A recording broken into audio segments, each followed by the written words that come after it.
The wind coming down off the high granite peaks of the Colorado Rockies in late 1886 carried the smell of snow long before the clouds turned gray. Jonah Crow rode into the county seat of Silverton with that scent filling his nose. His collar was turned up against a biting chill that seemed to have followed him all the way from the Canadian border. He rode a bay gelding that was more bone and grit than beauty, and Jonah himself looked much the same. He was a man whittled down by months on a solitary trapline, lean as a rail, with eyes the color of flint that moved constantly, scanning rooftops and alleyways with the habit of a man who expected trouble to find him. Jonah did not like towns. He did not like the noise of them, the clatter of carriage wheels on hard-packed mud, the way people stared at a man who wore buckskin stained with pine pitch and elk blood. But a man could not live on silence alone forever. He needed supplies, and more than that, he needed land. He was tired of drifting like smoke. He wanted a place where he could close a door and know that the ground beneath his boots belonged to him by law, written out in ink and filed in a ledger where no one could tear it out. He tied his horse at the hitching rail outside the county courthouse. He ignored the looks from two men in suits who stepped aside as if Jonah carried a plague. He was used to it. He was a man of the mountains, a creature of the high, lonesome. And to the town folk, he was something wild and unsettling, a mountain savage who had forgotten how to be civilized. Inside the courthouse, the air was stale and smelled of old paper and cigar smoke. The auction was already underway, a dreary affair presided over by a clerk with ink-stained fingers and a voice that droned like a trapped fly. A handful of locals stood around, mostly land speculators and cattlemen looking for grazing rights.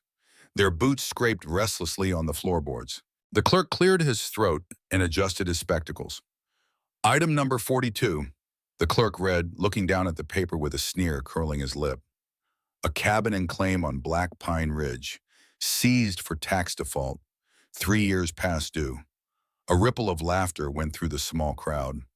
Jonah watched them, his face impassive. He knew Black Pine Ridge. It was high country, brutal and unforgiving, buried in snow for 6 months of the year. The trail up was a goat path that washed out every spring. The clerk looked up, scanning the room. Do I hear a bid for this property? It includes the structure, such as it is, and 20 acres of vertical rock. The room remained silent.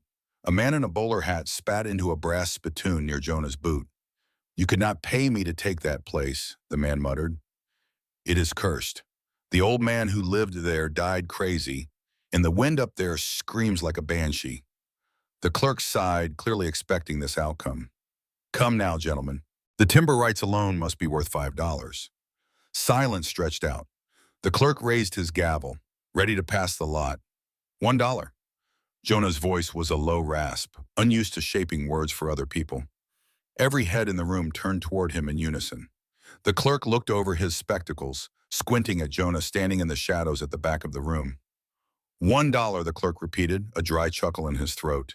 Do you represent yourself, sir? I do, Jonah said. He stepped forward.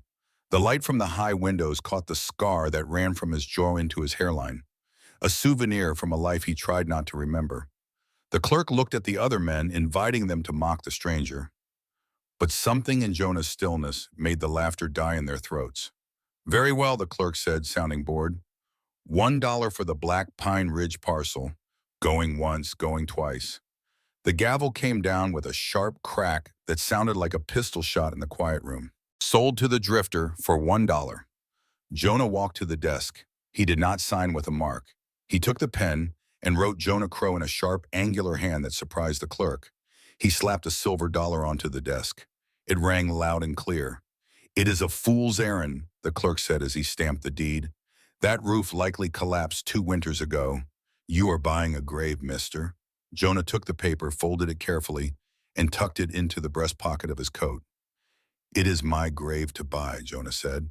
He turned and walked out, feeling the eyes of the town on his back. He heard the whispers starting before the door even swung shut. That is the one they call the Blood Man. Does not belong here. Savage. Jonah set his jaw. He had heard the words before. He had heard them in army camps and trading posts, in saloons and churches. He was a man who walked between worlds, belonging to neither the white settlements nor the tribes his grandmother had come from. He was used to being punished simply for existing. But today, for $1 he had bought himself a piece of the earth, and nobody could take that away. The climb to Black Pine Ridge was a punishment. As Jonah guided the gelding up the switchbacks, the air grew thin and cold. It bit at the bottom of his lungs like broken glass. The trees here were ancient pines, twisted by the wind, their roots clawing at the rocky soil like desperate fingers. The silence deepened with every mile, a heavy living silence that swallowed the sound of the horse's hooves. By the time he reached the plateau where the cabin stood, the sun was sinking behind the peaks. The sky was painted in bruises of purple and blood orange. The wind was howling now, driving snow that stung his face like grit. Jonah pulled his coat tighter and narrowed his eyes. There it was. The cabin sat in a small clearing, backed against a sheer cliff face that offered some protection from the north wind. It was rougher than he had hoped. The logs were weather-scarred and gray. The chinking was falling out in places. The front porch sagged dangerously to the left, and the roof was patched with flattened tin cans and sod. It looked abandoned. It looked like a husk left behind by a dead world. Jonah felt a grim satisfaction. It was a ruin, but it was his ruin. He dismounted, tying the horse to a sapling. He would need to build a shelter for the animal, but for tonight he would bring the beast into the lee of the wall. He walked toward the cabin, his boots crunching on the frozen crust of snow. He reached for the latch, his mind already cataloging the work he would need to do. Fix the roof, shore up the porch, mud the chimney. Then he stopped. He stood perfectly still, his breath clouded in front of his face. His eyes, sharp as a hawk's, locked onto the chimney. A thin wisp of smoke, barely visible against the gray sky, was breathing from the flue. Jonah's hand went instantly to the knife at his belt. He did not draw it, but he rested his palm on the handle. The clerk had said the place was empty, abandoned. He looked at the ground near the porch steps. The wind was scrubbing the earth, but it had not yet erased the signs. There were boot prints, small ones, and a line dragged through the snow like a sled or a travois. Someone was inside. Jonah approached the door like a parent expecting a trap. He did not stomp his feet to clear the snow. He moved with the rolling, silent gait of a hunter. He stepped onto the porch, avoiding the rotting planks he had spotted earlier, and stood by the door. He listened. From inside, he heard the faint scrape of metal on iron. Someone was tending a stove. Jonah did not knock. He owned this door. He lifted the latch and pushed it open, stepping inside quickly, scanning the room in a single heartbeat. The interior was dim, lit only by the orange glow of the stove and a single kerosene lamp turned low. The air smelled of wood smoke and something sharper. Fear. In the corner, rising from a crude chair, was a woman. She was small, thin to the point of gauntness, dressed in a faded wool dress that had been mended a dozen times. Her hair was dark, pulled back in a tight braid that fell over her shoulder. But Jonah did not look at her hair. He looked at the Winchester rifle she had leveled at his chest. Her hands were shaking. The barrel wavered in the air, but her finger was curled tight around the trigger. "Get out," she said. Her voice was not loud. It did not scream. It was the steady, flat voice of someone who had learned that screaming did nothing to stop bad things from happening. Jonah stopped, his hands held away from his body, palms open. He was a large man filling the doorway, blocking the fading light. He saw her eyes widen as she took in his size, his knife, the rough look of him. He saw something else too. He saw the dark purple bruises encircling her wrists, stark against her pale skin. He saw the way she favored her left side, as if her ribs were taped. He saw the hollows under her cheekbones that spoke of hunger. "I said get out," she repeated, shifting her grip on the rifle. "I will shoot." Jonah believed her. He had seen cornered animals before. They were the most dangerous kind. "This is my cabin," Jonah said, his voice low and rumbling in the small room. "I bought the deed at the auction in town today." The woman blinked. Confusion flickered across her face, but the rifle did not lower. "You are lying," she said. "Nobody buys this place. It is cursed. I paid $1 for it," Jonah said. "I have the paper in my pocket." He moved his hand slowly toward his coat. "Stop," she snapped. The barrel steadied on his heart. Jonah froze. He looked at her, really looked at her. She was mixed blood. He guessed by the set of her eyes and the high cut of her cheekbones.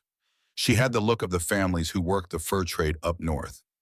She was beautiful in a haunted, broken way, but right now she looked like she was made of wire and glass, ready to shatter. "I am not going to hurt you," Jonah said. "That is what they all say," she replied bitterly. Outside, the wind gusted, rattling the loose shingles on the roof. The temperature was dropping fast. If he went back down the mountain now, in the dark and the storm, he would likely freeze, or his horse would break a leg. "Look," Jonah said, keeping his voice reasonable. "The storm is coming. A bad one. I have a horse outside that needs shelter. I have food." At the word food, her eyes flickered to the sack of flour he had dropped on the porch. The hunger in her expression was raw and unguarded. "I am not leaving," Jonah said. "I own this roof, but I am not going to throw you out in a blizzard." She watched him, her mind working behind her dark eyes. She was weighing the danger of the man against the danger of the winter. She looked at his hands, then at his face. She seemed to be searching for the cruelty she expected to find there. "Put your knife on the table," she said finally. Jonah hesitated. A man did not give up his blade, but he looked at the bruises on her wrist again. He reached to his belt, unbuckled the sheath, and laid the heavy knife on the rough-hewn table in the center of the room. "The rifle," he said, pointed at the floor. She did not lower it completely, but she angled it away from his chest, keeping it ready. "You stay on that side of the room," she said. Jonah nodded. "What is your name?" Jonah asked, breaking the silence. She hesitated. "Millie," she said softly. "Millie LaRue." "Jonah Crow," he said. And so it began. Two strangers trapped in a cabin on a frozen mountain, both running from something, both terrified to trust, both about to discover that fate had tangled their lives together in ways neither of them could imagine. Night fell like a hammer. The cabin grew dark except for the pool of light from the lamp. Jonah took his bedroll and unrolled it in the far corner, the coldest part of the room, near the drafty door. He wanted to show her he kept his word. Millie sat on the edge of the bed, the rifle across her lap. She did not lie down. She pulled the blanket around her shoulders, her eyes fixed on him. "Go to sleep," Jonah said, stretching out on the hard floor. "I am not going to touch you." "I will stay awake," she said. Jonah closed his eyes, but he did not sleep. He lay there listening to the storm build. The wind was screaming now, tearing at the trees outside. It was the kind of night that buried mistakes and hid secrets. Hours passed. The fire popped and hissed. Jonah's breathing evened out, feigning sleep, though his hand rested near the Colt revolver in his coat pocket. Then he heard it. It was not the wind. It was a sound distinct from nature, the heavy rhythmic crunch of snow under multiple boots, voices muffled by the gale, shouting to be heard. Jonah's eyes snapped open. He sat up. Millie was already standing. Her face had gone pale, her eyes wide with a terror that was absolute. "They are here," she whispered. Her voice broke. "They will drag me back." She looked at the door, then at the rifle, her hand shaking so hard the weapon rattled. She looked like she might turn the gun on herself rather than open that door. Jonah did not ask who they were. He did not ask what she had done. He looked at the terror in her face and made a choice that he did not fully understand. "Kill the light," he ordered. Millie froze. "Now," Jonah hissed. She blew out the lamp. The room plunged into darkness, lit only by the faint red glow of the stove vents. Jonah moved fast. He crossed the room, grabbed the heavy quilt from the bed, and threw it over the stove to stifle the light, praying it would not catch fire for a few minutes. He grabbed Millie by the arm. She flinched violently, but he pulled her down to the floor behind the bulk of the table. "Quiet," he whispered. Not a sound. The voices were closer now. They were right outside the cabin. "I tell you, there is no one here," a man's voice shouted over the wind. "Look at the chimney. No smoke." "I thought I saw a light," another voice argued. "It is a reflection of the moon, you fool. There is no moon, but you know what I mean. Place is abandoned." Jonah smelled the drift of tobacco smoke seeping through the cracks in the logs. They were on the porch. He felt Millie trembling against him, a vibration so violent it felt like she was seizing. He put a heavy hand on her shoulder, pressing her down, grounding her. "Try the door," the second voice said. Jonah's hand moved to his revolver. He thumbed the hammer back. The click was swallowed by a gust of wind. The latch rattled. The heavy bar held. Locked, the voice said. Probably rusted shut. Come on, the first man replied. My toes are black. If she is up here, the cold will take her by morning anyway. No woman survives a night like this without fire. There was a pause. Jonah held his breath. He felt Millie holding hers. The silence stretched, agonizing and thin. Let us go, the voice said finally. Back to town. The sheriff can send a deputy when the weather breaks. The sound of boots crunched away, fading into the howl of the storm. Jonah waited a long time. He waited until the only sound was the wind and the blood rushing in his own ears. He took the quilt off the stove before it scorched. He struck a match and lit the lamp, keeping the wick low. Millie was still on the floor, her knees pulled to her chest, her face buried in her arms. She was not crying, she was shaking with the aftershocks of adrenaline. Jonah sat back on his heels, holstering his gun. He looked at her. This woman he had bought with a $1 cabin. He thought of the bruises, the fear, the men outside who spoke of her like she was prey. They are gone, Jonah said quietly. Millie lifted her head. Her eyes were dark pools, unreadable and deep. She looked at Jonah, really seeing him for the first time. She looked at the gun he had drawn to defend her, at the position he had taken between her and the door. She took a breath, ragged and shivering. I was told you would come, she whispered. Jonah frowned, his brow furrowing. What? I was told, she repeated, her voice gaining a strange fatalistic strength. Etienne, the old man who lived here before he died. He told me, he said to wait. He said a man would come who was stubborn enough to stay. Jonah stared at her. He felt a chill that had nothing to do with the winter air. He had bought this place on a whim, out of stubbornness, because a clerk had mocked him. Who told you that? Jonah asked. Millie looked at the door where the men had been, then back to Jonah. He said you would be the only thing standing between me and the town, she said. I have been waiting for you. Jonah looked around the drafty, rotting cabin. He heard the wind trying to tear the roof off. He looked at the woman who was hunted by men with tobacco and authority. He realized then that the dollar he had spent had not bought him isolation. It had bought him a war. The snow piled up against the door, sealing them in, two strangers trapped in the dark with a winter ahead that would demand honesty whether they wanted it or not.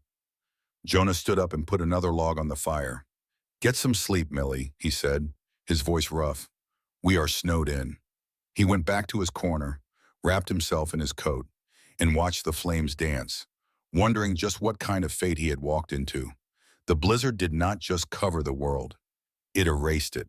For 3 days, the cabin on Black Pine Ridge existed in a void of white noise and biting cold, cut off from the earth below and the sky above. The days bled into nights, marked only by the gray shifting of the light against the frosted window pane and the rhythmic consumption of the woodpile. Survival settled into a routine that was less about living and more about refusing to die. Jonah Crow spent his hours waging war on the wood. He had found a stash of seasoned logs under the sagging porch, but they were frozen solid, hard as iron. He brought them inside to thaw near the stove, then split them with a hatchet. The sound of the blade biting into the wood cracked like pistol shots in the small room. His hands, already calloused from years on the trap line, began to split at the knuckles from the dry cold, bleeding sluggishly into the grain of the wood. Millie LaRue had her own war. She took charge of the interior with a quiet, fierce efficiency that Jonah had not expected. She melted snow in a heavy iron pot for water, straining it through a piece of clean cloth to catch the pine needles and grit. She took the flour Jonah had bought, the flour he had paid $12 for, and turned it into flat, dense biscuits cooked on the stovetop. They moved around each other like ghosts in a hallway. Careful not to touch, careful not to speak more than necessary. They were roommates of necessity, bound by the lethal temperature outside rather than any shared goodwill. But Jonah was a man who noticed things. It was how he had stayed alive this long. He watched Millie when she thought he was sleeping or staring into the fire. He saw that she did not move like a town woman. There was no wasted motion in her. On the 4th day, Jonah brought in a snowshoe hare he had snared near the tree line before the worst of the snow hit. He tossed the frozen carcass onto the table. I will dress it, Jonah said, reaching for his knife. Millie reached out and took the knife from the table before his hand could close around it. Sit down, Jonah, she said. You have been chopping wood for 4 hours. Your hands are shaking. Jonah stiffened, unused to being told what to do, but he watched as she took the hair. She did not flinch at the stiff limbs or the cold fur. She worked the knife with a surgeon's precision, skinning the animal and gutting it in clean, sure strokes. She wasted nothing. She saved the pelt to dry near the fire and set the meat to stew with the last of the dried beans. "You have done this before," Jonah said. It was not a question. Millie wiped the knife clean on a rag and set it down. "My father was a trapper," she said, her back to him as she stirred the pot, before the whiskey took his hands. "He taught me how to use mine." Jonah watched her. He realized then that the town's assessment of her, helpless, cursed, trouble, was wrong. She was iron-wrapped in silk. Millie was studying him too. Jonah could feel her eyes on him when he sat by the fire oiling his boots. She watched him the way a wounded animal studies a strange dog, trying to decide if he was there to guard the herd or tear out a throat. She noticed that he spoke little. He did not fill the silence with boastful noise like the men in the saloons down in the valley. When he did speak, he looked her in the eye. He did not look at her chest or her hips. He looked at her face, and his eyes, cold as they were, held no deception. The truce between them was fragile, made of silence and distance, until the chimney rebelled. It happened in the late afternoon. The wind shifted violently to the north, slamming a downdraft straight down the flue. The stove, which had been drawing poorly all day, suddenly belched a thick black cloud of smoke into the room. Ash and soot exploded outward. The room instantly filled with choking, blinding gray fog. "Open the door," Jonah roared. He lunged for the stove. The metal was searing hot. He grabbed the handle of the firebox with his coat sleeve. But the heat seared through. He ignored the pain. The pipe was clogged, or the damper had jammed. If he did not clear it, they would suffocate or burn. Millie threw the door open. The blizzard screamed in, a wall of freezing air colliding with the smoke. The temperature in the room dropped 30 degrees in a second. Jonah grabbed the stovepipe with his bare hands, wrenching it sideways to break the seal and clear the blockage. The metal hissed against his palms. He coughed, his eyes streaming water, his lungs burning. "Get back!" Jonah yelled, trying to wave Millie away from the soot. She did not move back. She was right beside him, holding a wet rag over her mouth with one hand and using the other to steady the base of the stove while Jonah fought the pipe. She did not scream. She did not panic. She worked. Together they wrestled the pipe back into alignment, clearing the soot blockage with a violent shake that sent sparks cascading onto the floorboards. Jonah stomped them out with his heavy boots while Millie slammed the door shut against the storm. The silence returned, but the air was acrid and cold. Jonah stood by the stove, his chest heaving, his hands throbbing where the metal had blistered his skin. He looked at Millie. Her face was streaked with soot, her eyes bright and watering, her braid coming undone. She looked at his hands. "You are burned," she said. "It is nothing," Jonah rasped, wiping his face with his sleeve. "It is not nothing," she said firmly. She went to the tin basin where she kept the snow melt. She dipped a cloth into the icy water and came back to him.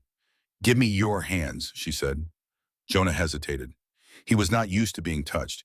He was not used to kindness. But the pain was a dull roar in his palms. He held them out. Millie wrapped the cold, wet cloth around his blistered skin. The relief was instant and sharp. She held his hands in hers, her fingers cool and small against his battered knuckles. They stood there in the dim light, the smell of smoke and ozone hanging in the air. For the first time they were close, not because they wanted to be, but because the room was small and the cold was a physical enemy pressing in from the walls. Millie was shivering. The cold draft had cut through her thin dress. Jonah felt the tremor in her hands. Without thinking, he stepped closer, blocking the draft from the window with his broad shoulders, letting his body heat radiate toward her. "You are freezing," he said. "I am fine," she whispered. But she did not pull her hands away. She leaned toward him, just an inch, drawn to the warmth like a moth. They stood like that for a long time, the storm raging outside, the silence inside shifting from hostile to something shared. That night, the exhaustion broke their silence. They sat on the floor near the stove, the only warm place left. The darkness loosened their tongues. Millie spoke first, her voice low, as if telling the story to the fire rather than to Jonah. "I was born in a camp north of Leadville," she said. "My mother was Cree. She prayed to the spirits of the wood. My father was French. He prayed to a Catholic God he did not really believe in. She paused, tracing a crack in the floorboard. When my mother died, the town made sure I knew what I was. Too French for the Indians, too Indian for the whites. I was the half-breed girl, the one who did not belong in the church and did not belong in the forest. I learned early that people hate what they cannot name. Jonah listened, his eyes on the glowing grate of the stove. He understood that displacement. He felt it in his own bones. I ran away when I was 14, Jonah said. His voice was gravel. Army recruiters came through. They promised a wage and a horse. I became a scout. He looked at his hands wrapped in the cloth Millie had tied. They used me to find the camps, to find the people who looked like my grandmother. They said it was duty. They said it was for the safety of the territories. He fell silent, the weight of the memory pressing down on him. And you believed them? Millie asked softly. I was young, Jonah said, and I was hungry. By the time I stopped believing them, I had seen too much blood. It does not wash off, Millie. You can scrub until the skin is raw, but the stain is under the surface. Millie looked at him. She saw the lines of guilt etched into his face, deeper than the scars. She realized then that his silence was not emptiness. It was a heavy curtain drawn over a room he could not bear to look at. We are a pair, are we not? Millie said, a sad smile touching her lips. A ghost and a mapmaker with no country. The blizzard broke 2 nights later, but the danger did not. The clear sky brought a cold so profound it cracked the trees.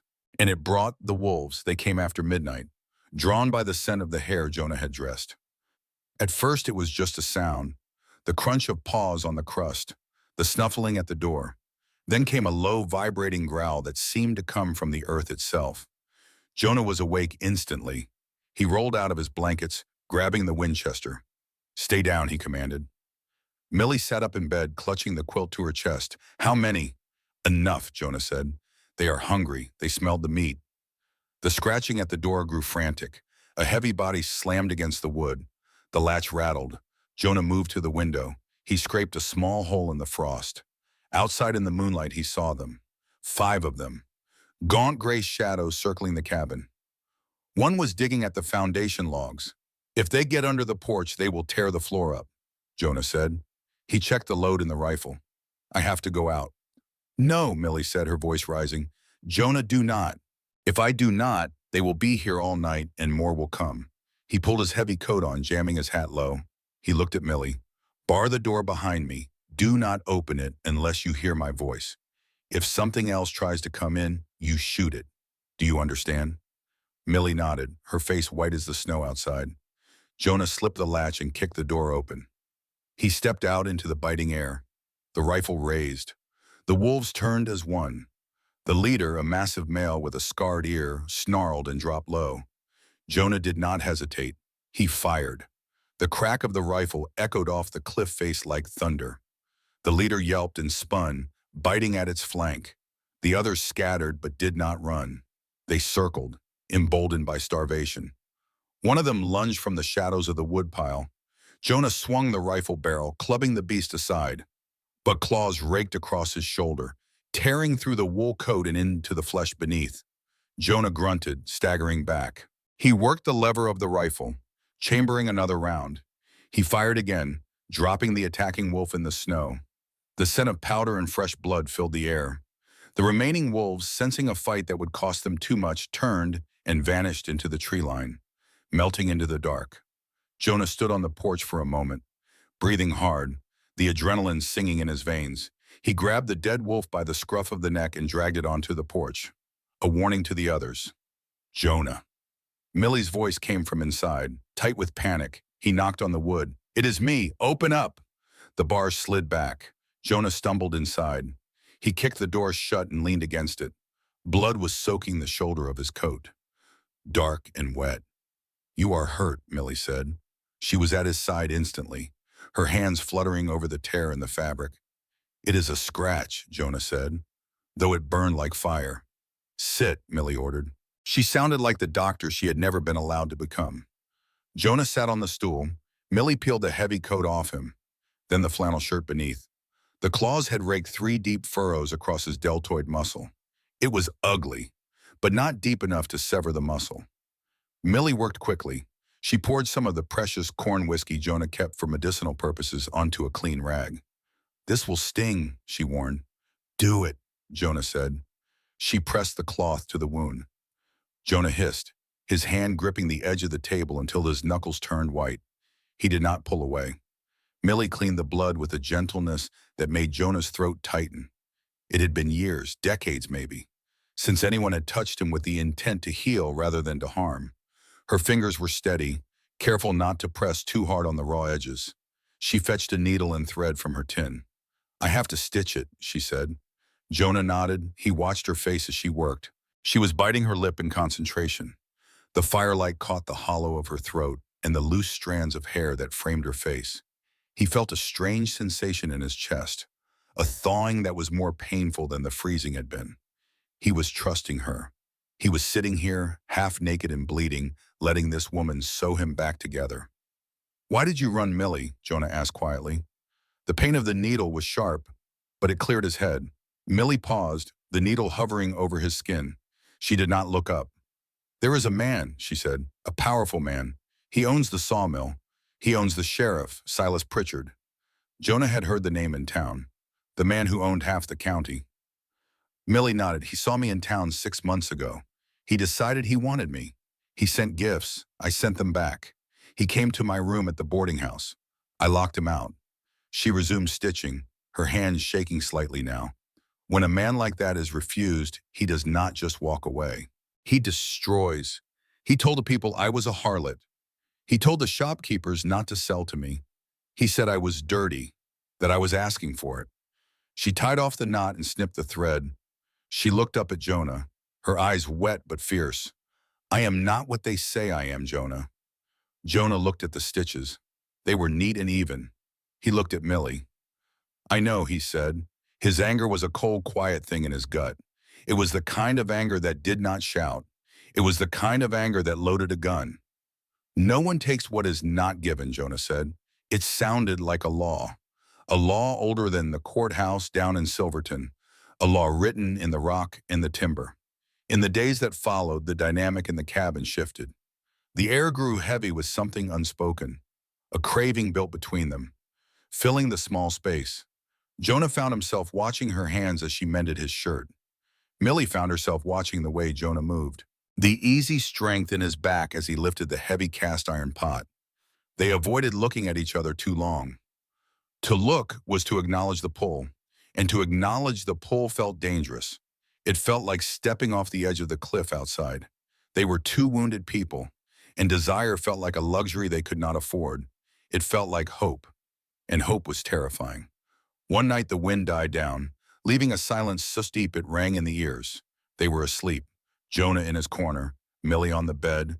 Millie woke with a gappies. It was a sharp, strangled sound, as if she were drowning. She sat up, clawing at her throat, her eyes wide and unseeing. She was caught in a nightmare, trapped in some memory of a door breaking down or a hand grabbing her wrist. "No," she whimpered. "No, please." Jonah was there in a second. He did not grab her. He did not shake her. He sat on the edge of the bed, his presence a solid wall against the dark. "Millie," he said softly, "you are safe. You are on the ridge." She looked at him, her chest heaving, sweat beading on her forehead. The terror in her eyes was slowly replaced by recognition. She saw Jonah. She saw the man who had stood between her and the wolves. She trembled, a violent shudder that shook her whole frame. Jonah reached out. He did not ask. He simply wrapped his arms around her. She collapsed against him. She clutched his shirt, her fingers digging into the fabric as if he were the only solid thing in a world of sliding scree. Jonah held her. He felt the warmth of her body through her thin nightdress. He smelled the scent of pine smoke and sage in her hair. He realized then, with a jolt that nearly knocked the wind out of him, that he wanted to be her shelter. He did not just want to survive the winter. He wanted to stand between her and the world. They stayed like that until her breathing slowed. When she finally pulled back, she looked up at him. Her face was inches from his. The air between them crackled. "Thank you," she whispered. Jonah nodded. He stood up and went back to his corner, his heart hammering against his ribs like a trapped bird. The next morning the sun broke through the clouds, brilliant and blinding. Millie was making coffee. She dropped a spoon, and it clattered loudly on the floor. She jumped, then looked at Jonah and let out a short, sudden laugh. "I am jumpy as a squirrel," she said. Jonah looked at her. He had never heard her laugh. It was a small sound, rusty from disuse, but it transformed her face. It made her look younger. It made the cabin feel less like a grave and more like a home. Jonah watched that laugh like it was a sunrise he thought the world had forgotten how to make. Later that day, Jonah was checking the floorboards near the hearth. The draft was bad there. He noticed the board Millie had been sitting on the first night, the one that sat slightly uneven. He wedged his knife into the crack and pried it up. "What is it?" Millie asked, coming to stand beside him. Jonah lifted the board. Beneath it, nestled in the dust and mouse droppings, was a packet wrapped in oilskin. He lifted it out. It was heavy. He unwrapped the oilskin on the table. Inside was a folded map, faded and stained with water. There was a small leather ledger, and there was a letter sealed with red wax. The handwriting on the envelope was shaky and old-fashioned. To Jonah Crow.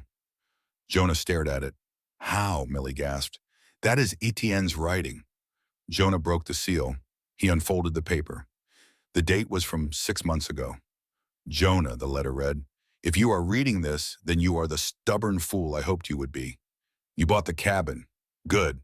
The girl Millie, she is my goddaughter. Her father was my partner before the drink took him. I promised him I would keep her safe. But I am dying, Jonah. The cough has me, and there are wolves in this town worse than the gray ones on the ridge. Do not trust the sheriff. He is Pritchard's dog. And do not think this is just a cabin. What is hidden in these walls is the key to everything. Millie's life is tied to it. Keep her safe, and the claim is yours. Signed, Etienne LaRue." Jonah lowered the letter. He looked at the map. It showed the ridge, but it had markings on it that did not match the official surveys. Millie looked at him, her face pale. "He knew," she said softly. "Etienne told me. He said when the cabin is safe on paper, Jonah will come. I did not know how he knew your name. I thought he was just telling stories to keep me from being afraid." She looked at Jonah with wide eyes. "I waited because I had nowhere else to wait." Jonah looked at the letter, then at the woman. He looked at the walls of the cabin he had bought for $1. He realized then that the price had been a lie. The cabin was not a bargain. It was a fausse. Etienne had set a trap for the men who wanted to destroy Millie, and he had used Jonah as the match to light it. Jonah folded the letter and put it in his pocket. He looked at the door. The winter was far from over. "We are not just hiding anymore, Millie," Jonah said, his voice grim. He placed his hand over hers on the table. "We are holding the match." The weather broke on a Tuesday. 3 weeks after the blizzard had sealed the cabin on Black Pine Ridge like a tomb, the wind, which had been a constant screaming presence against the logs, suddenly dropped to a sullen whisper. The sky lifted, trading the heavy bruising purple of the storm for a flat steel gray that promised nothing but a pause in the violence. Jonah Crow stood on the porch, testing the air. It was still cold enough to freeze breath in the throat, but the bite was different. It was the stillness of a predator waiting to strike again. He looked down at his own shoulder. The wolf bite was angry. Despite Millie's stitching and the poultices of pine sap and boiled bark, the wound was hot to the touch, the skin around it tight and red. It needed a doctor, or at least medicine better than whiskey and hope. Inside the flour sack was folded over, nearly empty. The coffee was gone, and Millie's hands were cracked raw from the dry cold and the scrubbing of rough fabric. The skin split deep enough to bleed when she made a fist. "We have to go down," Jonah said, turning back into the room. Millie looked up from the stove. She was pale, the hollows under her cheekbones more pronounced than they had been a month ago. "You mean you have to go down?" she said. Jonah nodded. "I will take the pack horse. I can be back before nightfall if the trail holds. You stay here. Keep the door barred." "No," Millie said. It was a quiet word, but it stopped Jonah in his tracks. He looked at her. She was standing straight, her chin lifted in that stubborn way he had come to recognize, and secretly to admire. "Millie," Jonah said, his voice low and reasonable, "there are men down there who want to put you in a cell. Or worse, if you show your face, Pritchard will know exactly where you are." "Let him know," Millie said. She walked over to him, her eyes hard. "I am tired of living like a ghost, Jonah. I am tired of jumping at shadows and wondering if every sound in the wind is a deputy coming to drag me away. If I stay here alone listening to the silence, I will go mad. I would rather face fear than rot in it. Jonah looked at the resolve in her face. He saw the tremble in her hand she was trying to hide, but he saw the steel in her spine too. He knew that look. It was the look of a soldier who was done digging with trenches and ready to charge, even if the charge was suicide. He sighed, a rough sound that scraped his throat. If you come, you do exactly what I say, Jonah said. You do not speak to anyone. You stay close enough to me that a knife cannot pass between us. I can do that, Millie said. Jonah went to the peg by the door and took down his spare coat. It was a heavy buffalo hide coat, immense and shaggy, smelling of wood smoke and old tobacco. He held it out. Put this on, he said, and wrap your head. You look like a trapper's boy. Not Millie LaRue. She put the coat on. It swallowed her whole. The sleeves hung past her hands and the hem dragged near her ankles. She wrapped a woolen scarf around her head and neck, pulling it up until only her eyes and the bridge of her nose were visible. Jonah checked his revolver. He spun the cylinder, checking the loads. 5 beans in the wheel, hammer down on an empty chamber. He slid it back into the holster and tied the leather thong over the hammer. Let us go, he said. The descent was a nightmare of slush and treacherous ice. The trail, barely a scratch on the side of the mountain, was slick with runoff where the sun had touched it and hard as iron in the shadows. They rode in silence. Jonah leading on his bay gelding, Millie following on the pack horse. They took the old game trail that cut behind the ridge, a path used only by deer and desperate men. It added an hour to the ride, but it kept them off the main wagon road where the timber crews moved. When they finally broke out of the tree line and saw the town of Silverton sprawled in the valley below, it hit them like a physical blow after the profound living silence of the high ridge. The town was a chaotic assault. The air was thick with the acrid yellow smoke of coal fires in the smelter stacks. The noise was a dull roar. Steam whistles, the clang of the blacksmith's hammer, the shouting of teamsters, the bark of D's. Millie stiffened in the saddle. Jonah saw her posture tighten, her shoulders hunching under the heavy coat. She looked small against the backdrop of the noisy, dirty world. He dropped his horse back until he was riding beside her, his knee brushing the stirrup of her saddle. Head down, Jonah murmured. Look at the horse's ears. Do not look at the men. They rode into the slushy mud of the main street.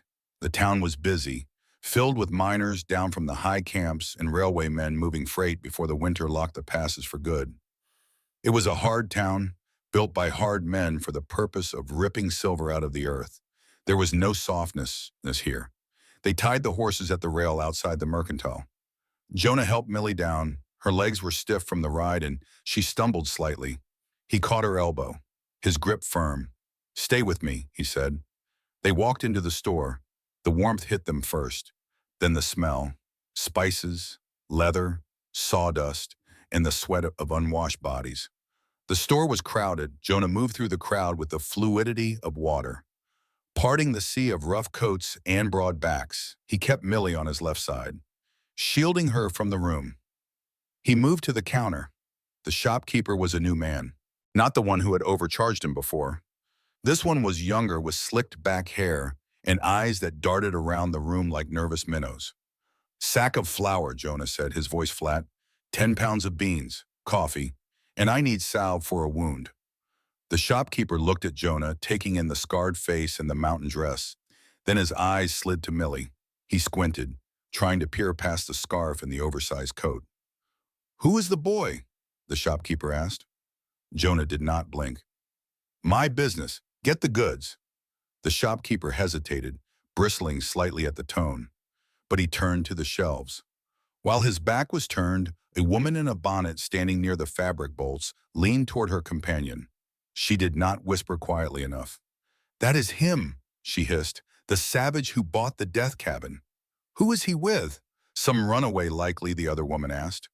Or a harlot he picked up. You know how those mountain men are. Animals. Millie flinched. It was a small movement, a tightening of her jaw, but Jonah felt it. The insult was not new to him. He had been called worse things by better people. But seeing it land on Millie felt like swallowing nails.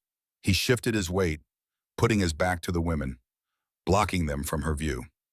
He made himself a wall. The shopkeeper returned with the supplies and a tin of carbolic salve. "That will be $8, the man said. Jonah put the money on the counter. He did not argue the price. He just wanted to be gone. As they turned to leave, the door opened, and the winter light was blocked by a large shape. Sheriff Cable stood there. He was a thick-set man with a mustache that hid his mouth and eyes that looked like wet stones. He wore a badge that gleamed in the dim light and a coat with a fur collar that looked too expensive for a lawman's salary. He stopped, his gaze landing on Jonah. A slow smile spread under the mustache, but it did not reach his eyes.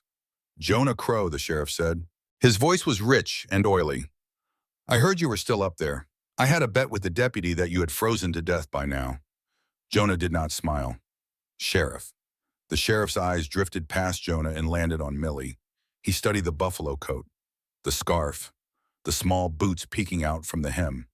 "And who is this?" Sheriff Cable asked. He took a step closer, invading their space. Jonah stepped sideways, placing himself directly in the sheriff's path. "My partner," Jonah said. "Partner," the sheriff repeated. He chuckled. "A small partner. You know, Crow, we have a person of interest missing from town. A woman, Millie LaRue. You would not have seen her up on that ridge, would you?" Millie's breath hitched. Jonah heard it. He saw her hand drift toward the pocket of the coat where she had hidden a small knife. "I live alone," Jonah said. "Is that so?" the sheriff said. He leaned in, lowering his voice.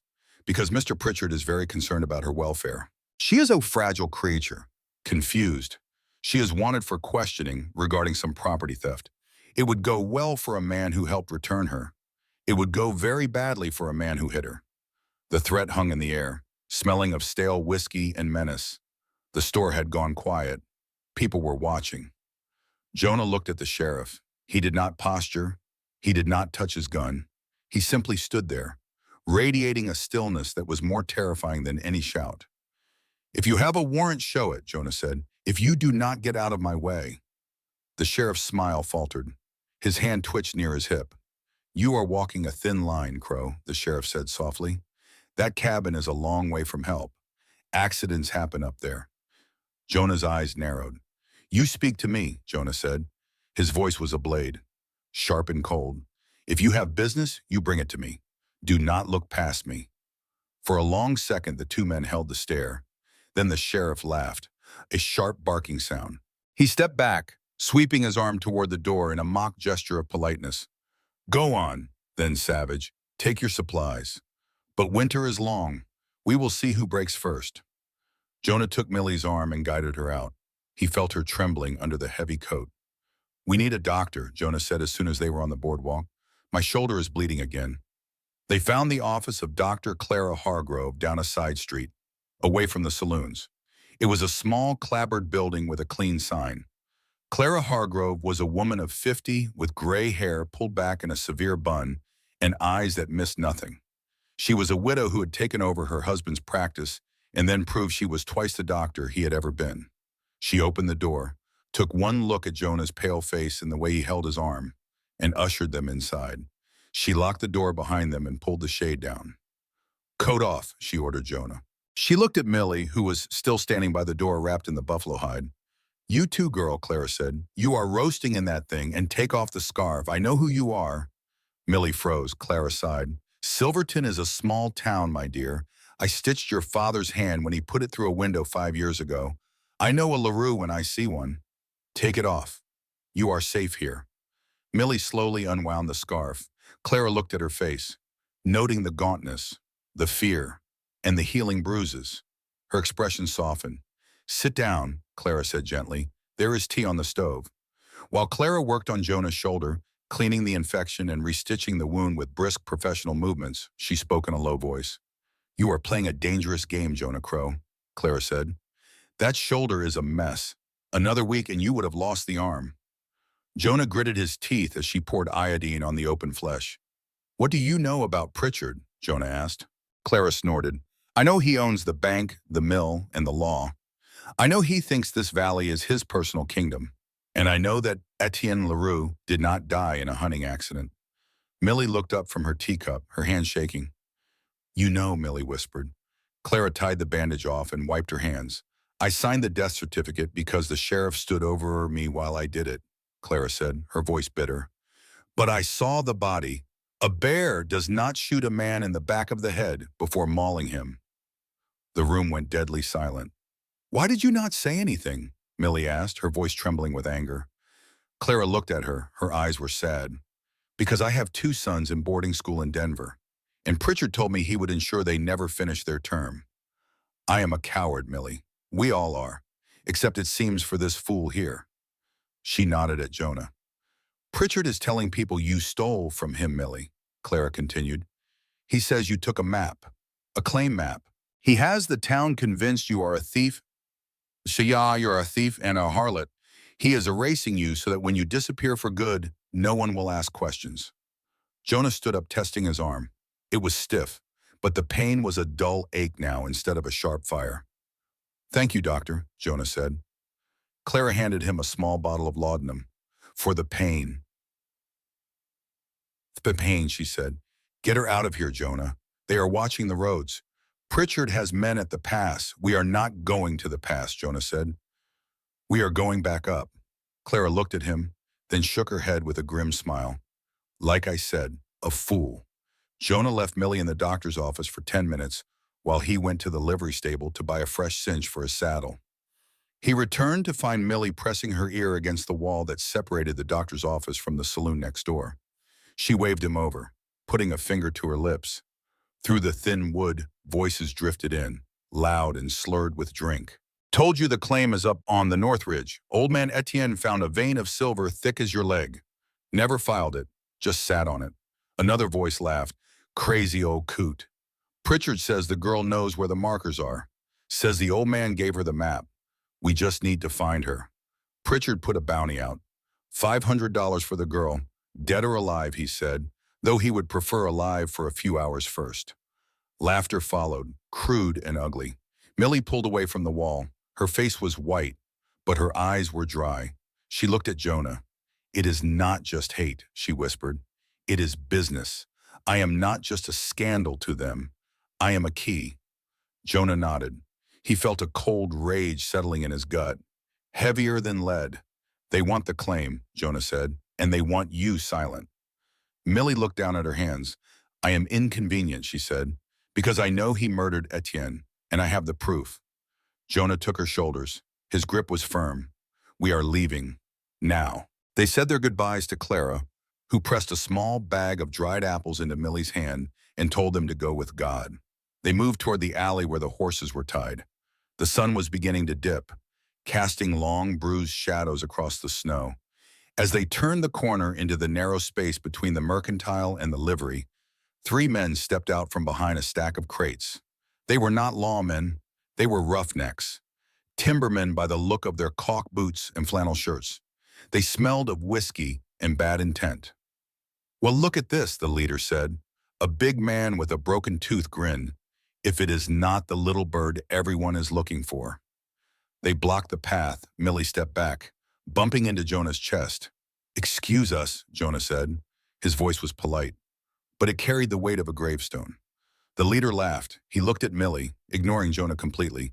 Mr. Pritchard would pay a lot to have a conversation with you, sweetheart. Why do you not come with us? We have a warm carriage. He reached out a hand to grab Millie's arm. Jonah did not draw his gun. He did not shout. He moved with a speed that belied his size. He stepped forward, knocking the man's hand aside with his forearm, and in the same motion he drove his knee into the man's midsection. The man doubled over with a wheeze. Jonah grabbed him by the collar and slammed him against the wooden wall of the livery stable. The wood cracked. The other 2 men reached for their belts. Do not, Jonah said. He did not look at the leader he had pinned. He looked at the other 2. His eyes were flat, devoid of fear, devoid of hesitation. His hand hovered over the Colt at his hip. If you pull those knives, Jonah said softly, you will die in this alley, and no one will care enough to bury you. The men hesitated. They looked at Jonah's face, at the scar, at the sheer size of him. They looked at the eyes of a man who had seen death 1,000 times and made peace with it. The leader groaned, sliding down the wall.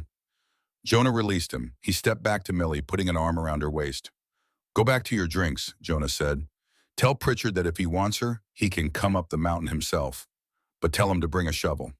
He guided Millie to the horses. They mounted up. Their movements stiff and jerky. They rode out of the alley, leaving the three men staring after them in the gathering dusk. The ride back up the mountain was silent. The adrenaline that had sustained them in town began to fade, replaced by a deep, vibrating tension. They had poked the bear. They had walked into the lion's den and slapped it. By sundown, the rumors would be flying. Jonah Crow is keeping the LaRue girl. She has bewitched him. They are thieves. They are lovers. The town would turn their survival into a dirty joke. But as they climbed higher, leaving the smoke and the noise behind, the air grew clean again. The silence of the ridge wrapped around them. They reached the cabin well after dark. The cold was intense, biting through their coats. Jonah stabled the horses, rubbing them down quickly, while Millie went inside to light the stove. When Jonah entered the cabin, the fire was roaring. The room was warm, smelling of pine and the faint sweet scent of the dried apples Clara had given them. He barred the door. He dropped the heavy wooden beam into place with a thud that felt final. He turned to look at Millie. She had taken off the heavy coat and the scarf. She was standing by the stove, her hands held out to the heat. She was shaking. Jonah thought it was the cold or the fear catching up to her. He crossed the room. Millie, he said, you are safe. She turned to face him. Her eyes were wide, dark and wild. Safe, she said, her voice cracking. Did you hear them, Jonah? Did you see how they looked at me? Like I was meat. Like I was nothing. She was trembling violently now. If you had not been there, she whispered. But I was there, Jonah said. He stepped closer. Millie looked up at him. She looked at the bandage on his shoulder, at the fatigue etched into his face. She reached out and touched his chest, her hand resting over his heart. Why? She asked. Why are you doing this? You could have left me. You could have saved yourself.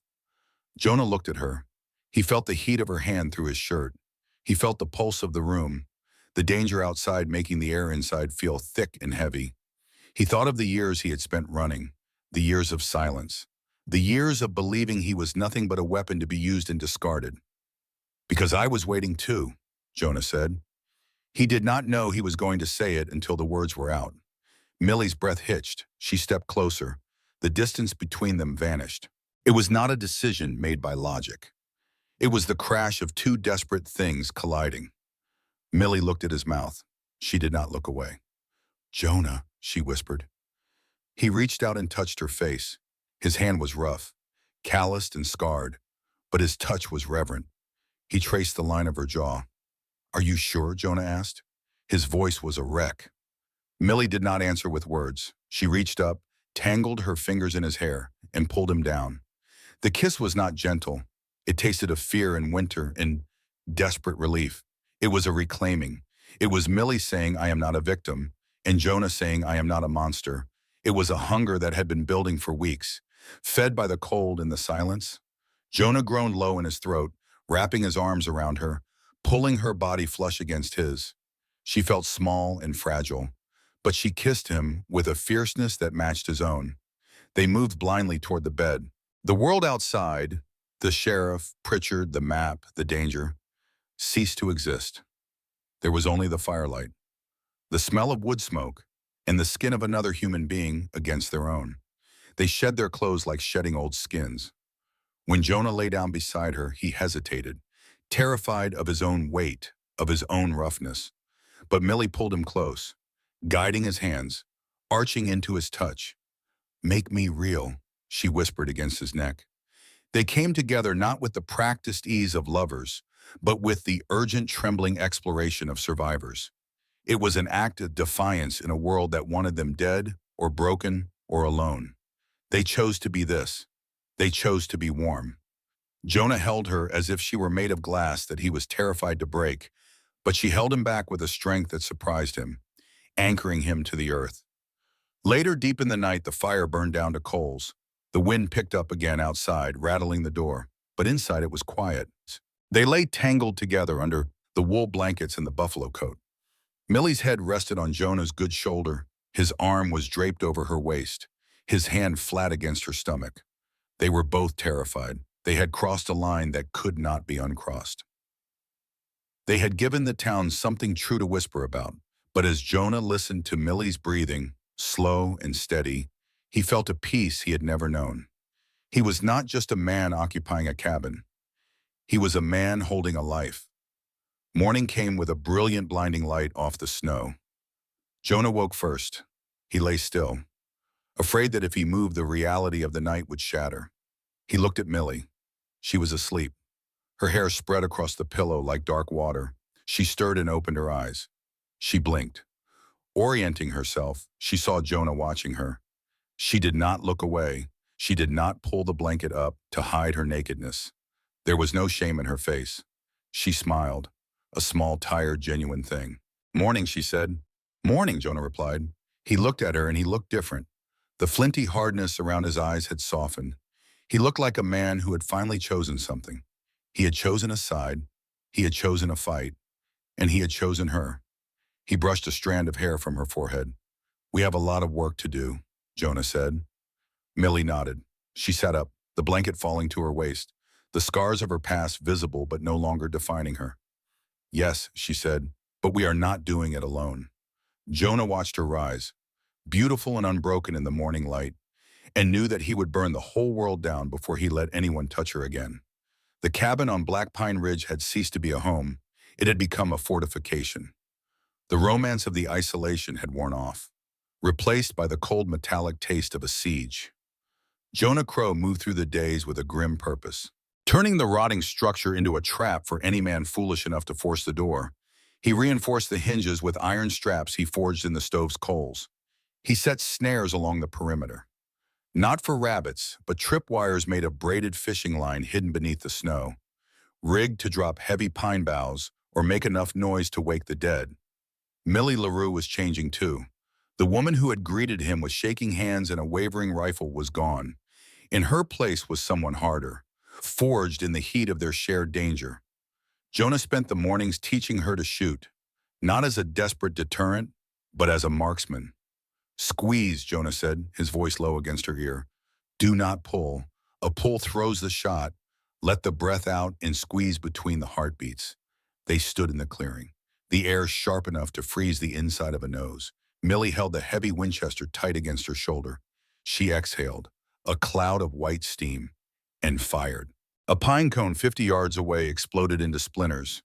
She lowered the rifle, working the lever to eject the spent brass. It spun into the snow. "Better," Jonah said. "It needs to be better than better," Millie said, her eyes fixed on the tree line. "It needs to be dead." Jonah watched her. He saw the way she scanned the woods, the way she kept the rifle within arm's reach, even when she was kneading dough or mending clothes. She had stopped waiting for a savior and started preparing for a war. The war came closer 3 days later, arriving not with a gunshot, but with the jingle of sleigh bells. Jonah was at the window instantly, the rifle in his hands. He watched a single horse pulling a light cutter sleigh struggle up the final rise. The driver was bundled in heavy wool, a doctor's bag beside them. "It is Clara," Jonah said, lowering the hammer. "Dr. Clara Hargrove." Clara brought more than liniment and bandages. She brought the kind of news that made the winter air feel thinner. She sat at their rough table, her hands wrapped around a tin cup of coffee, her face grave. "Pritchard is moving," Clara said. "He filed papers at the county seat yesterday. He is petitioning to seize the entire ridge under the eminent domain statutes. He claims it is essential for the expansion of the mining district." "He cannot do that," Millie said, her voice tight. "This is deeded land. Jonah bought it." Clara looked at Millie with tired, sympathetic eyes. "Pritchard has judges in his pocket, child. He claims the cabin is a public hazard and that the current occupant," she nodded at Jonah, "is a squatter with no valid claim who is harboring a fugitive. He is building a legal cage to go with the physical one." Jonah stood by the fire, his back to the room. He was listening, but his mind was working on the geometry of the trap. "He wants the land," Jonah said. "He wants the land because he knows what is under it." Jonah turned and walked to the table. He pulled the oilskin packet from his pocket, the one they had found under the floorboard.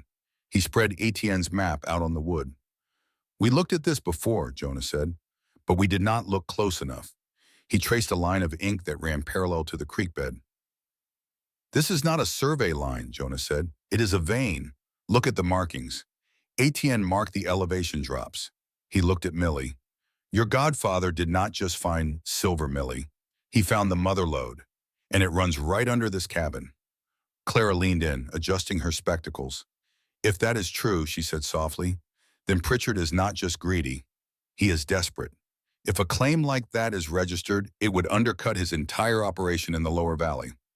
We need more, Millie said. A map is just a drawing. We need proof that he knew, proof that he killed for it. Jonah looked at the walls of the cabin. He looked at the heavy logs, hewn by hand decades ago. Etienne had lived here for 20 years. He was a man of secrets, a man who knew that paper was fragile but would endure. The letter said the cabin was the key, Jonah muttered. He began to walk the perimeter of the room, tapping the logs with the handle of his knife. Solid, solid, solid.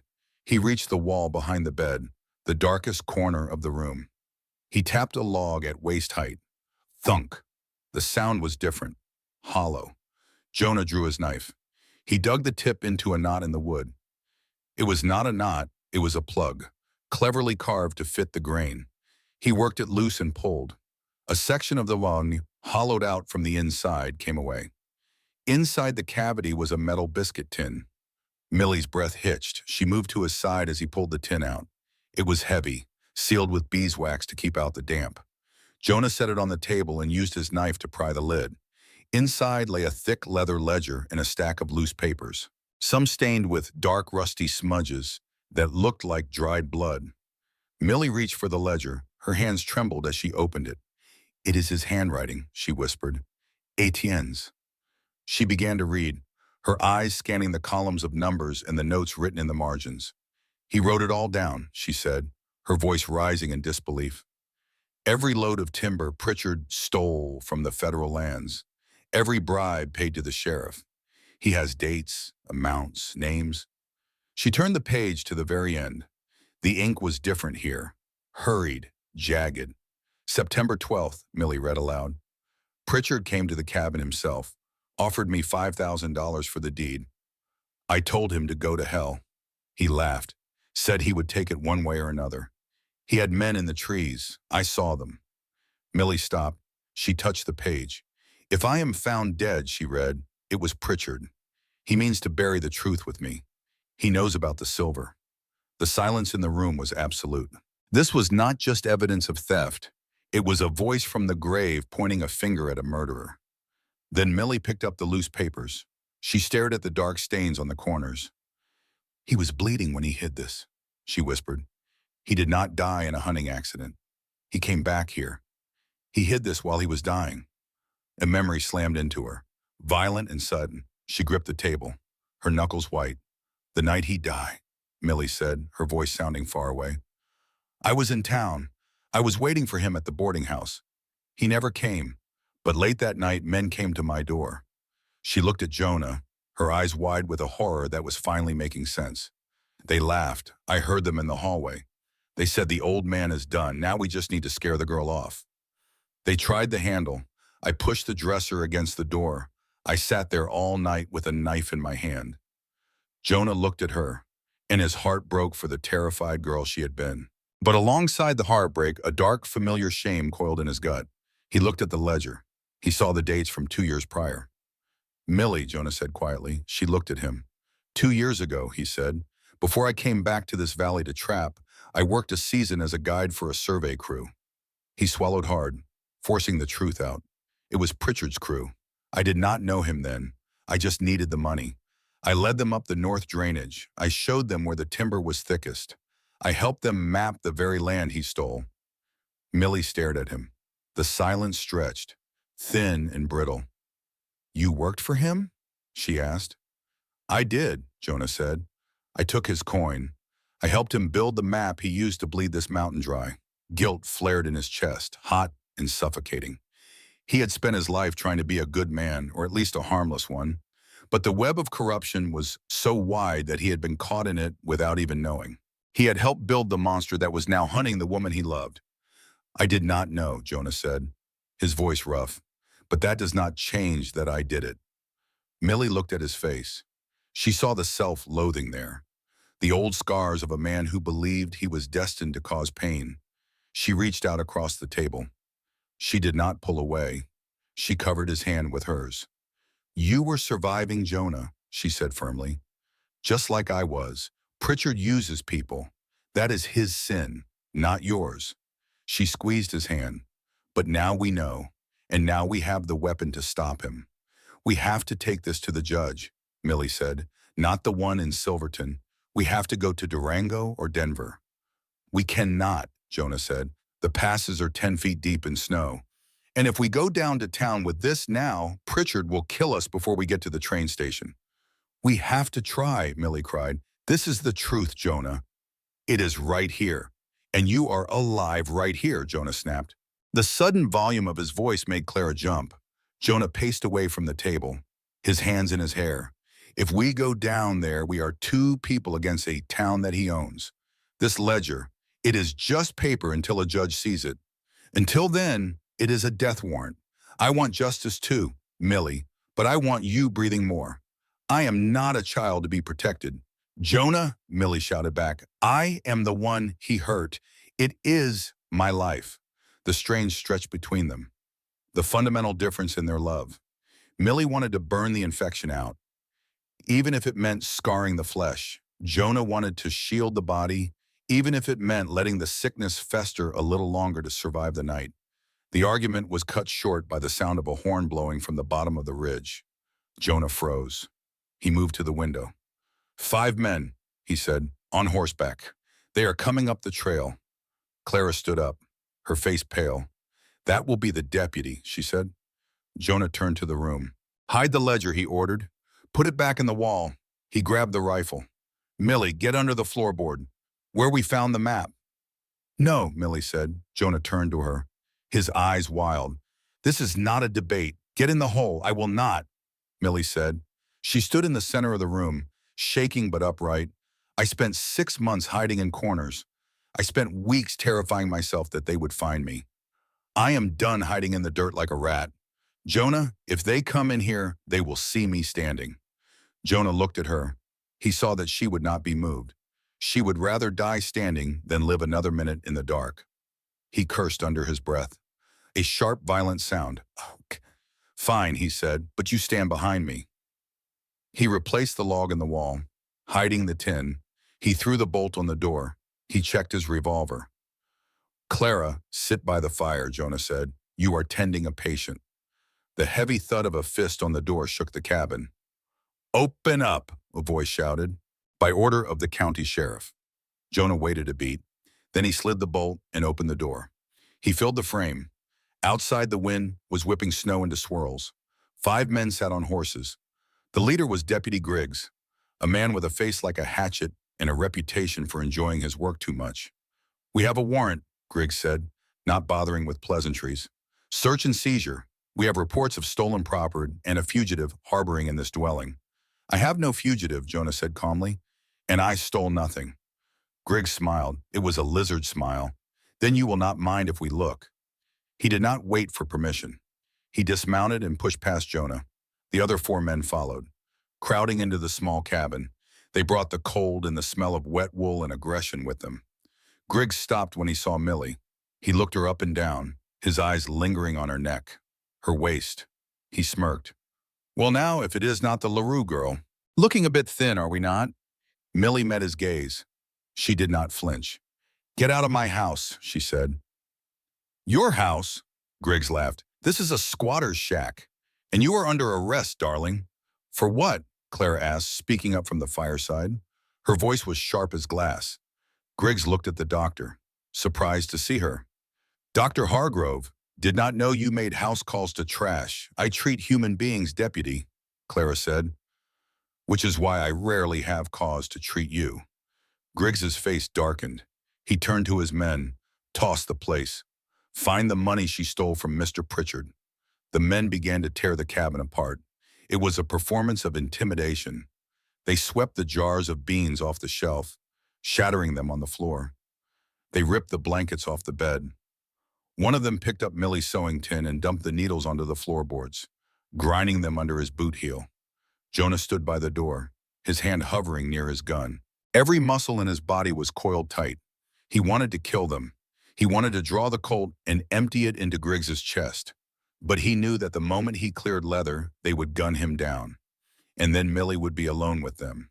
He held his rage on a leash so tight it was strangling him. He spoke only when necessary. "Careful with the stove," Jonah said. His voice flat. One of the men rummaged through a wooden crate near the foot of the bed. He paused, then stood up, holding a silver pocket watch. "Well, well," the man said. "Look what I found. Engraved. P." He held up the watch. It was shiny, expensive, and Jonah had never seen it before in his life. "Planted," Jonah said instantly. Griggs took the watch. He polished it on his sleeve. "Looks like theft to me," Griggs said. "Grand larceny. That is a hanging offense in some counties." He turned to Millie. "You are coming with this girl. And you, Crow, for accessory." He reached for Millie, grabbing her arm hard enough to bruise. Millie gasped, trying to pull away. "Let go of her," Jonah growled. He took a step forward. The 4 other deputies drew their guns, leveling them at Jonah's chest. Griggs laughed. "You going to fight us all, hero?" "Stop it," Clara's voice rang out. She stood up, moving between Griggs and Millie. She was a small woman, but in that moment she looked 10 feet tall. "Let her go, deputy," Clara said. "Or so help me God, I will see you rot." Griggs sneered. "You have no authority here, doctor." "I have the authority of a witness," Clara shouted. "I have examined this woman. I have documented the bruises on her body from when Pritchard's men cornered her in the alley. I have a sworn statement from her regarding the harassment." She pointed a shaking finger at Griggs. "If you drag her down this mountain without a proper judge present, I will travel to Denver myself. I will testify to the federal marshal that you and your sheriff are running a criminal enterprise. I will testify that you planted evidence in front of my eyes. Do you think Pritchard can buy the governor? Because I went to school with his wife." Griggs hesitated. The threat of the governor and the presence of a respectable witness cracked his confidence. He looked at the watch, then at Clara's furious face. He released Millie's arm. He shoved her back toward the wall. "This is not over," Griggs spat. "We have the evidence. We will be back with a warrant from the circuit judge. And when we come back, we are burning this rat trap to the ground." He turned to his men. "Let us go." They filed out, leaving the door hanging open, the snow swirling in to cover the broken glass and the spilled beans. As soon as the sound of the horses faded, the energy in the room collapsed. Millie stood against the wall, her breathing ragged. She looked at the wreckage of their home, the smashed jars, the trampled needles. It was a violation. It was a reminder that no matter how hard they fought, the world could still kick down their door. She did not scream. She did not faint. She slid down the wall until she was sitting on the floor, and she began to sob. It was not the weeping of sadness. It was the deep, guttural sobbing of exhausted rage. It was the sound of a woman who had been strong for too long and had nothing left. Jonah crossed the room. He knelt beside her. "Millie," he said. She hit his chest with her fist, weakly, then harder. "I hate them," she choked out. "I hate them. I hate them." Jonah caught her hand. He pulled her into him. He wrapped his arms around her, burying his face in her hair. "I know," he whispered. "I know." He held her while she shook. He held her while the rage poured out of her, and for the first time he let go of his own caution. He let go of the idea that he could just survive this. "I will not let them take you," Jonah said. He pulled back to look at her. His eyes were fierce. "I do not care about the law. I do not care about the claim. I will not let them put a hand on you again. If they come back, I will kill them." Millie looked at him. She saw the truth in his face. He meant it. He would die for her. The realization settled her. She wiped her face with her sleeve. She took a breath. Clara was packing her bag, her hands shaking slightly now that the danger had passed. "You have to leave," Clara said quietly. "He will be back, Jonah. Griggs will ride straight to Pritchard. They will not bother with a warrant next time. They will come at night, and they will bring fire." Jonah nodded. He looked at the cabin. It was strong, but it was a coffin. "We cannot stay here," he said. That night, the cabin felt different. The illusion of safety was gone. They were exposed. Jonah packed the saddlebags. He cleaned the guns. Millie sat on the bed, sewing the tear in her dress where Griggs had grabbed her. She looked up at Jonah. He wanted me to be his mistress, she said suddenly. Jonah stopped wiping the revolver. He looked at her.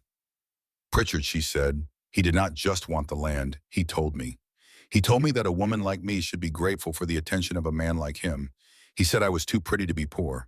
He said he would keep me in a house in town and I would never have to work again. All I had to do was be available when he visited. She pushed the needle through the fabric, her voice devoid of emotion. When I said no, he hit me, open hand across the face. He said I was dirty, that I was a half-breed who did not know her place. Jonah put the gun down. He walked over to her. He knelt between her knees. He is wrong, Jonah said. Millie looked at him. Is he? She asked. Look at us, Jonah. We are hiding in a shack. We are dirty. We are nothing to them. Jonah took her face in his hands. He ran his thumb over the scar on her cheekbone. You are not nothing, he said. You are the only clean thing in this whole valley. He looked into her eyes. I have done terrible things, Millie. I have killed men. I have led thieves to water. I thought for a long time that I was broken, that I did not deserve a soft place to land. He leaned his forehead against hers. But you make me want to be good. You make me want to be the man Etienne thought I was. Millie dropped the sewing. She held his face. She touched the jagged scar that ran down his jaw, tracing it like a map. It is just skin, Jonah, she whispered. It is just history. She kissed him. It was a slow, deliberate kiss. It was a seal on a pact. When they broke apart, the decision was made. It hung in the air between them, sharp and clear.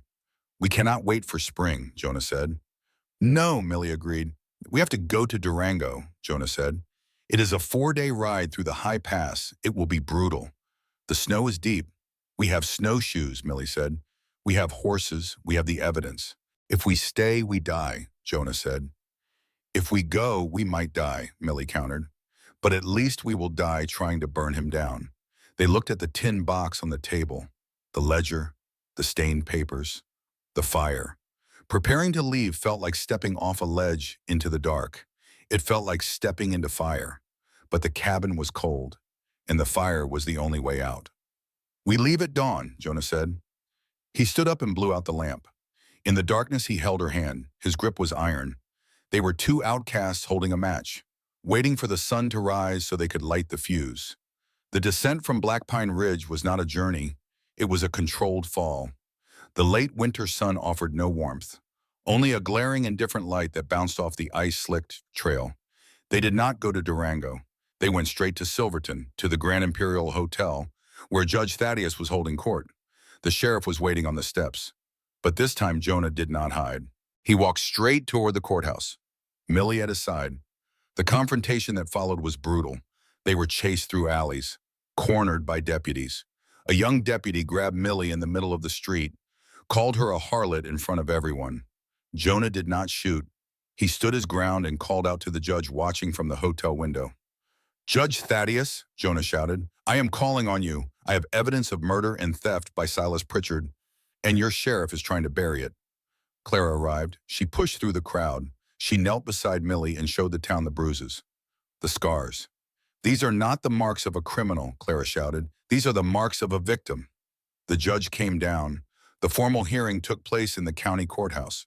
Pritchard's lawyer attacked Millie's reputation, called her a seducer, a manipulator. But Millie stood tall. I invited no one, Millie said.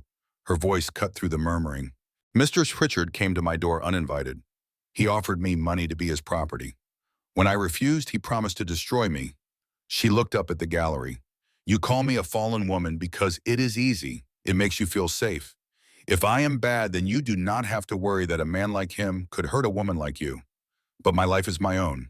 I did not sell it, and I will not let you write my story for me anymore. Then came the evidence. Clara testified about Millie's injuries. Henry, the bookkeeper, testified about falsified records. And the ledger from Etienne's hiding place was entered into evidence. The dead man's voice filled the room. If I am found dead, it was Pritchard. Pritchard tried one last weapon. He stood up and pointed at Jonah. Ask him about 1864, Pritchard shouted. Ask him about Sand Creek. He is a killer. He murdered women and children in the snow. The crowd murmured. Jonah could have denied it. He could have deflected. But he was done with lies. I was there, Jonah said. His voice was not loud, but in the silence it carried to the end of the street. I was a scout for Chivington. I led the column. I thought we were tracking warriors. When we hit the camp and the firing started, I saw what they were doing. He looked at Pritchard. Then he looked at Millie. I did not fire my rifle, Jonah said, but I did not stop them. I watched. I watched because I was a coward who followed orders, and I have seen the faces of the dead every night for 20 years. He stepped closer to Pritchard. I know what a monster looks like, Mr. Pritchard, because I see one in the mirror, and I see one standing right in front of me. He tapped his own chest. I cannot change what I did. I cannot bring them back. But I can stop you. I am not hiding anymore. The confession was raw. It was ugly. It did not ask for forgiveness.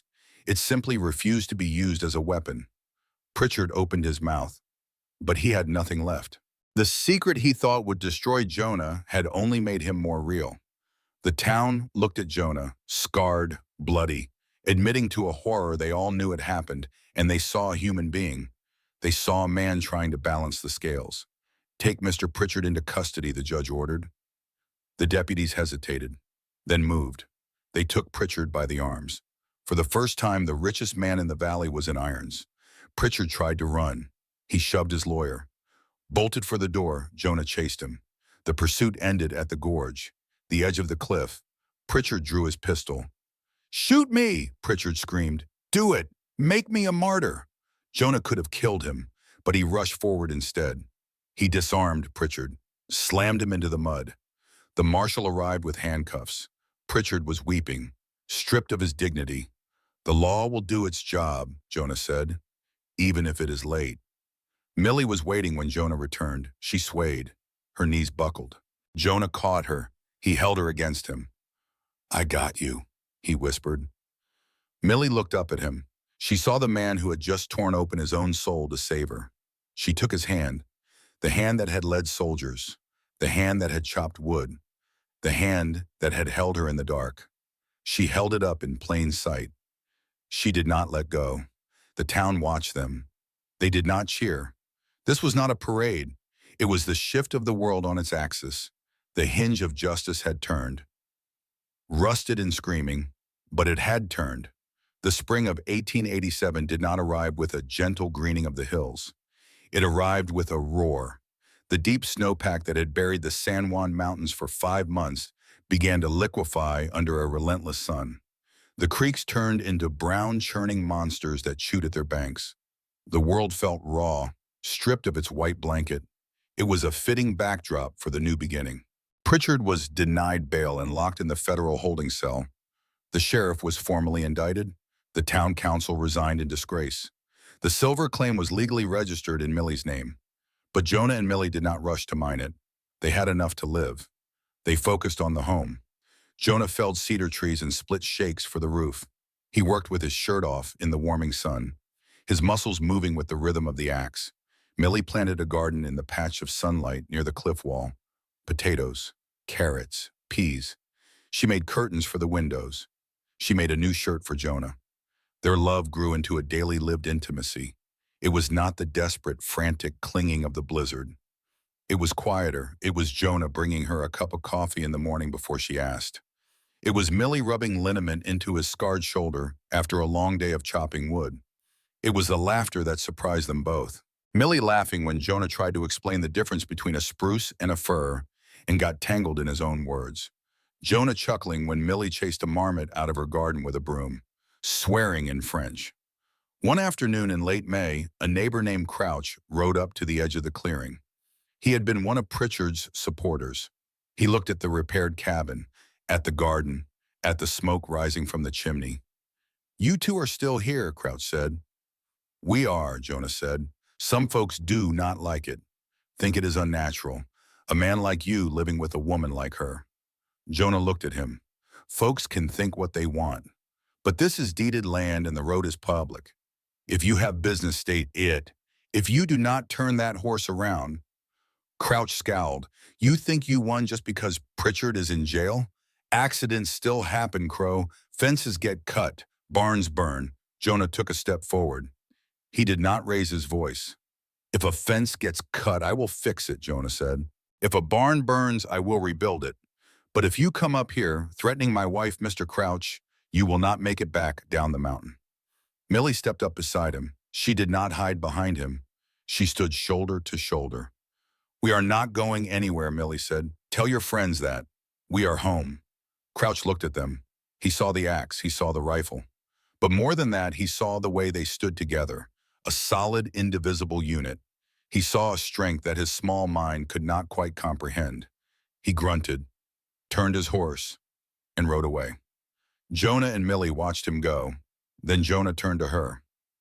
Wife? Millie asked, an eyebrow raised, a small smile playing on her lips. Jonah coughed, looking suddenly Shawnee. I figured it. Well, the circuit judge is coming back through next month. I thought maybe we could make it official. If you wanted, Millie looked at him. She looked at the scars on his face, the gray in his beard, the hands that had built this life for her. I would like that, she said softly. She leaned in and kissed him. It tasted of sunshine and pine resin. The story closes not on a perfect world, but on a real one. The mountain was still harsh. The winter would come again. Prejudice still lived in the valley below. The scars on Jonah's shoulder and Millie's heart would always ache when the weather turned cold. But as the sun set behind the peaks, painting the sky in gold and violet, smoke rose steadily from the chimney of the cabin on Black Pine Ridge. Inside the stove was warm. The table was set, and two outcasts sat down to break bread in a home where neither of them had to beg to belong.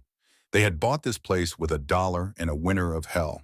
They had paid for it with blood and fire and truth, and now it was theirs, not because the law said so, but because they had earned it together.